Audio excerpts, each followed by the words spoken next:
अस्सलाम वालेकुम दोस्तों, उम्मीद करता हूँ कि आप सब खैर वाफियत से होंगे। आज का जो हमारा टॉपिक है ये है प्रॉपर्टीज़ ऑफ सॉलिड्स के मुतालिक। इससे पहले हम प्रॉपर्टीज़ ऑफ गैसेस और प्रॉपर्टीज़ ऑफ लिक्विड पढ़ चुके हैं। तो इनकी प्रॉपर्टीज़, सॉलिड की प्रॉपर्टीज़ को देखते हैं। सबसे पहले हमारे पास इन प्रॉपर्टीज़ में से मेल्टिंग पॉइंट की खसूसियत आती है। इसकी डेफिनेशन क्या है मेल्टिंग पॉइंट की? मेल्टिंग पॉइंट इटसेल्फ है क्या चीज़?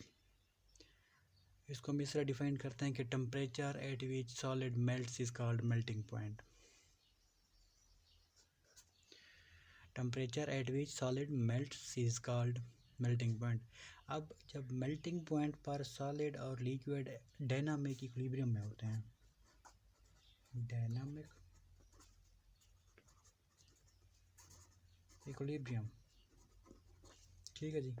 Solid changes into liquid, liquid changes into solid. Temperature at which solid exists in dynamic equilibrium with liquid is called melting point. या temperature at which solid melts is called melting point. आप इसकी explanation को देखते हैं कि किस तरह melting point, किस तरह ये सॉलिड मेल्ट होती है। तो सॉलिड मॉलिक्यूल है vibrational kinetic energy. Solid molecule आपको पता है क्लोजली पैक्ड होते हैं, पास होते हैं। उनमें इंटर मॉलिक्यूलर फोर्सेस जो होती हैं बहुत स्ट्रॉन्ग होती हैं और इनमें वाइब्रेशनल काइनेटिक एनर्जी पाई जाती है। जब हम टेम्परेचर देते हैं, ठीक है, टेम्परेचर देने से मुराद हम इनकी काइनेटिक एनर्जी को जो है ना बढ़ा रहे होते हैं, इंक्रीज़ कर रहे होते हैं। Temperature means increase in kinetic energy. जब हम इसकी काइनेटिक एनर्जी को इंक्रीज़ करते हैं then molecule lose their fixed position. पहले जो है ना सॉलिड के मॉलिक्यूल की फिक्स्ड पोजीशन होती है, लेकिन टेम्परेचर के देने से उनकी जो पोजीशन जो होती है वो फिक्स्ड नहीं रहती। पहले तो फिक्स्ड होती है, लेकिन जब हम टेम्परेचर देते हैं तो उनकी काइनेटिक एनर्जी में इजाफा होता है। तो मॉलिक्यूल अपनी जो फिक्स्ड पोजीशन को छोड़ देते हैं और वो बिकम मोबाइल, और मोबाइल बन जाते हैं, यानी कि मूव करते रहते हैं एक जगह से दूसरी जगह। एट दैट पॉइंट जब मॉलिक्यूल्स अपनी फिक्स्ड पोजीशन छोड़ दें और फ्रीली मूव करना स्टार्ट कर दें, तब जाके सॉलिड जो है ना मेल्ट करती है, पिघलती है। तो इस तरह ये इसका प्रोसेस है मेल्टिंग पॉइंट का। अब दूसरी जो प्रॉपर्टी इसकी है ये है रिजिडिटी। जैसे कि हम पिछले मेल्टिंग पॉइंट के टॉपिक में पढ़ चुके हैं कि मॉलिक्यूल की, सॉलिड में मॉलिक्यूल्स की फिक्स्ड पोजीशन होती है। Molecules have fixed position so no mobility.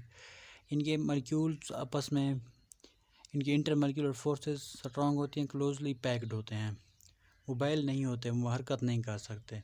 So rigid in structure. तो जब वो मॉलिक्यूल हरकत ही नहीं कर सकते, स्ट्रॉन्ग होते हैं, इंटर मॉलिक्यूलर स्ट्रॉन्ग होने की वजह से क्लोजली पैक्ड होते हैं, तो फिर वो जो ना रिजिड इन स्ट्रक्चर होते हैं, वो सख्त होते हैं। हम उर्दू में लिख सकते हैं सख्त, ठीक है। ये है रिजिडिटी का टेम्परेचर, सॉरी प्रोसेस। इसमें मतलब आप कह सकते हैं कि क्लोजली पैक्ड होते हैं मॉलिक्यूल, मूव नहीं कर सकते, इमोबिलिटी की वजह से इनमें रिजिडिटी पाई जाती है। तीसरा जो इसकी करेक्टरिस्टिक है या प्रॉपर्टी है ये है डेंसिटी की। हम लिक्विड के प्रॉपर्टीज़ में भी डेंसिटी को पढ़ चुके हैं, गैसेस की प्रॉपर्टीज़ में भी डेंसिटी को पढ़ चुके हैं। तो इसकी अब सबसे पहले डेफिनेशन, एबिलिटी ऑफ कम्पैक्टनेस, यानी कि किसी चीज़ के कम्पैक्ट होने की एबिलिटी। कोई चीज़ है वो कितनी कम्पैक्ट हो सकती है, कितनी कम्पैक्ट हो सकती है, उसको हम कहते हैं अब कम्पैक्टनेस। यानी कि एक घुस जाना किसी चीज़ में, दब जाना, उसको कहते हैं कम्पैक्टनेस। तो कम्पैक्टनेस की एबिलिटी को, सलाहियत को हम डेंसिटी कहते हैं। इसका फार्मूला किस तरह है? Density is equal to mass over volume. Mass पर unit volume is called density. हम इस तरह पे इसकी डेफिनेशन कर सकते हैं कि मास पर unit volume is called density.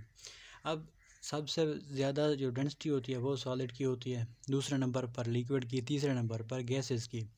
वजह क्या है? वजह ये है कि जो सॉलिड हैं जिनके मॉलिक्यूल्स क्लोजली पैक्ड हैं, ठीक है,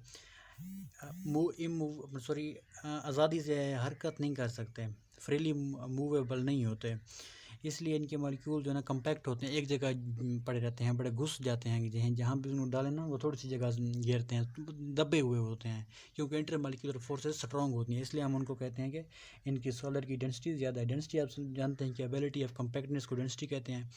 तो सॉलिड की इंटरमॉलिक्यूलर फोर्स ज़्यादा होती हैं, मॉलिक्यूल्स क्लोजली पैक्ड टुगेदर होते हैं तो उनकी डेंसिटी ज़्यादा होती है। दूसरे नंबर पर liquid less closely packed, solid की तरह नहीं होते उनके मॉलिक्यूल्स पैक्ड, तो इनकी जो है ना सॉलिड से कम होती है डेंसिटी।